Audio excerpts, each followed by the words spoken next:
Assalamualaikum warahmatullahi wabarakatuh. Halo semuanya, dimanapun kalian berada. Saya Muktantia Pradika Setiawan, NIM 1820310191.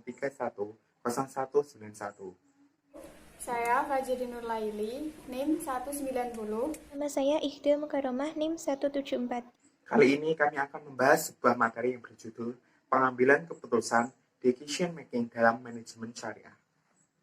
Manajemen syariah adalah seni dalam mengelola sumber daya yang dimiliki setiap metode syariah yang telah tercantum dalam kitab suci ataupun yang telah diajarkan oleh Nabi Muhammad SAW. Konsep syariah yang diambil dari hukum Al-Quran sebagai dasar pengelolaan unsur-unsur manajemen agar dapat menggapai target yang dituju. Yang membedakan antara manajemen syariah dan manajemen umum atau manajemen konvensional adalah konsep ilahi yang sangat berperan di dalamnya. Dari hal ini, kita akan membahas pengertian bagaimana fungsi dan tujuan, bagaimana dasar-dasar pengambilan keputusan, apa faktor yang mempengaruhinya, dan bagaimana pengambilan keputusan, serta proses dan prinsipnya pengambilan keputusan dalam Islam. Pertama, pengertian pengambilan keputusan atau keputusan merupakan hasil pemecahan dalam suatu masalah yang harus dihadapi dengan tegas.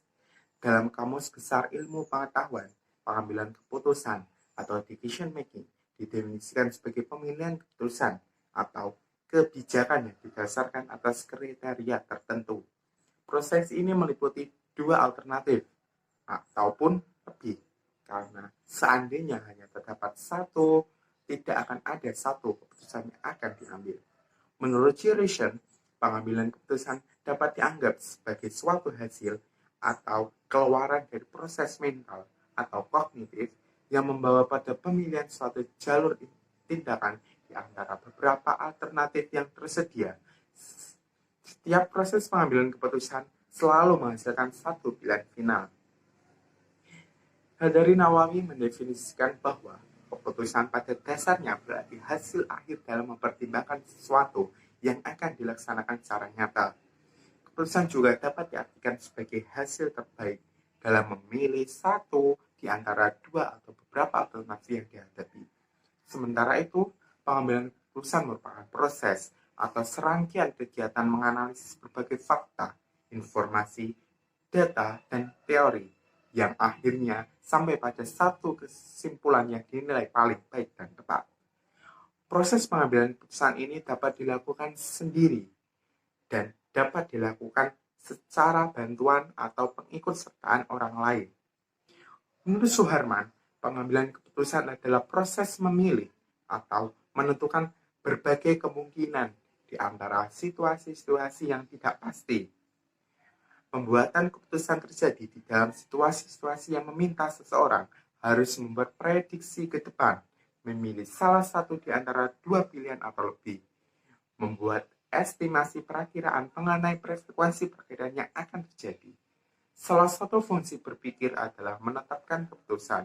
Keputusan yang diambil seseorang beraneka ragam, tapi tanda-tanda umumnya antara lain, keputusan merupakan hasil berpikir, hasil usaha intelektual, keputusan selalu melibatkan pilihan yang berbagai alternatif, keputusan selalu melibatkan tindakan nyata, walaupun pelaksanaannya boleh ditanggungkan ataupun dilupakan.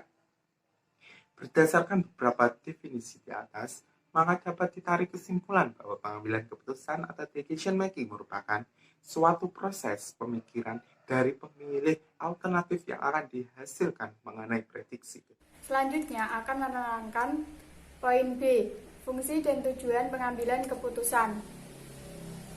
Fungsi dari pengambilan keputusan, yang pertama, pemecahan semua konflik, yang kedua, penghindaran ketidakpastian, dan yang ketiga, pencarian akar masalah. Sedangkan tujuannya dibagi menjadi dua, yaitu bersifat tunggal dan bersifat ganda. Bersifat tunggal yaitu hanya satu masalah dan tidak berkaitan dengan masalah lain. Bersifat ganda yaitu tujuannya masalah saling berkaitan, dapat bersifat kontradiktif maupun tidak kontradiktif. Kemudian poin C, dasar-dasar pengambilan keputusan. Menurut George R. Terry, terdapat 5 dasar pengambilan keputusan. Yang pertama, intuisi. Dan keputusan yang berdasarkan intuisi membutuhkan waktu yang singkat untuk masalah-masalah yang dampaknya terbatas. Pada umumnya, pengambilan keputusan yang bersifat intuitif akan memberikan kepuasan. Yang kedua, berdasarkan pengalaman.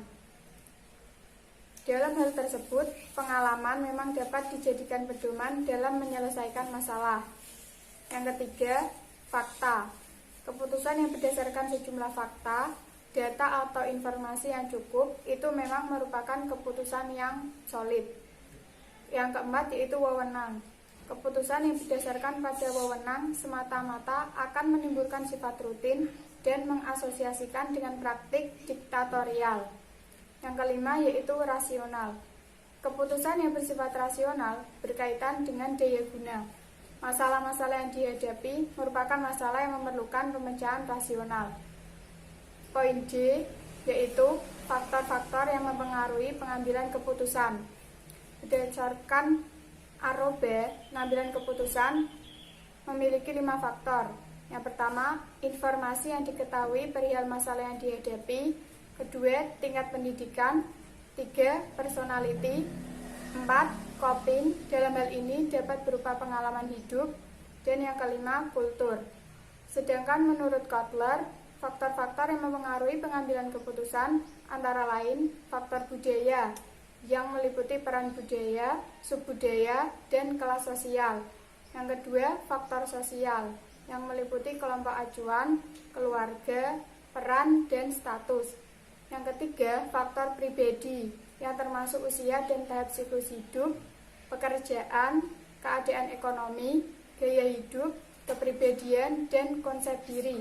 Yang keempat, faktor psikologis, yang meliputi motivasi, persepsi, pengetahuan, keyakinan, dan penelitian. Pengambilan keputusan atau decision making dalam tinjauan syariah. Pembuatan keputusan yaitu proses serangkaian kegiatan yang akan dilakukan dalam penyelesaian suatu masalah. Pembuatan keputusan ini dilakukan oleh setiap jabatan dalam organisasi. Manajer akan membantu keputusan yang berbeda dan situasi dan kondisi yang berbeda pula. Bentuk keputusan ini dapat berupa keputusan terprogram dan keputusan tidak terprogram. Keputusan terprogram yaitu keputusan yang dibuat menurut kebiasaan, aturan atau prosedur yang terjadi secara rutin dan berulang-ulang. Contohnya, penetapan gaji pegawai, prosedur penerimaan pegawai baru, prosedur kenaikan jenjang kepegawaian, dan sebagainya. Keputusan tidak terprogram yaitu keputusan yang dibuat karena terjadinya masalah-masalah khusus atau tidak biasanya. Contohnya, pengalokasian sumber daya organisasi, penjualan yang merosot tajam, pemakaian teknologi yang termodern, dan sebagainya. F. Pengambilan keputusan atau decision making. Keputusan yang telah ditetapkan pemimpin bukanlah tujuan organisasi, namun keputusan sebenarnya merupakan suatu tanggapan keorganisasian terhadap suatu permasalahan. Secara umum, pengambilan keputusan dilaksanakan melalui 3 pokok proses, yaitu penelitian, kedua desain, ketiga pemilihan. Sedangkan menurut Sondang Pesiagan memaparkan bahwa pengambilan keputusan pada dasarnya mempunyai 7 proses atau langkah, yaitu pertama, mendefinisikan hakikat permasalahan yang harus dipecahkan, mengumpulkan dan menganalisisnya, mengidentifikasi dan menentukan alternatif, menganalisis berbagai alternatif, memilih salah satu alternatif, melaksanakan alternatif terpilih, dan menilai hasil yang dicapai. Selain itu, Kotler menjelaskan bahwa proses pengambilan keputusan yaitu pertama, identifikasi masalah, kedua, pengumpulan dan penganalisisan data, ketiga, pembuatan alternatif kebijakan, keempat, pemilihan salah satu alternatif terbaik, dan kelima, pelaksanaan keputusan, dan keenam, pemantauan dan pengevaluasian hasil pelaksanaan. Jadi, G. Dalam Islam, menurut Ibnu Taimiyah, pengambilan keputusan yang disepakati ialah musyawarah, sebab merupakan ijma atau konsensus hasil musyawarah dan tidak merupakan rekayasa sepihak untuk mementingkan kepentingan tertentu. Selain itu, dalam Islam terdapat prinsip dalam pengambilan keputusan, yaitu adil, amanah, istiqomah, dan kejujuran. Demikian yang dapat saya sampaikan. Apabila ada kesalahan kata dan kekurangan, mohon maaf. Wassalamualaikum warahmatullahi wabarakatuh.